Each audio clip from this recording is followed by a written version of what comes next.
கடல் கொந்தளித்து பொங்க கப்பலாடி செல்கையில் புயல் காற்று சீறி வீச வாய்க்கிழிந்து போகையில் இயேசு எங்களிடம் வந்து கப்பலோட்டியாயிரும் காற்றமைத்து துணை நின்று கரை சேர செய்திடும்.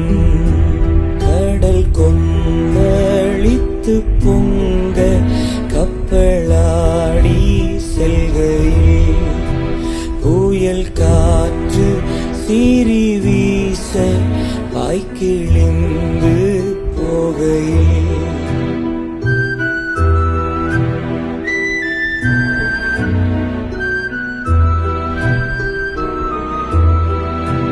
கப்பலில்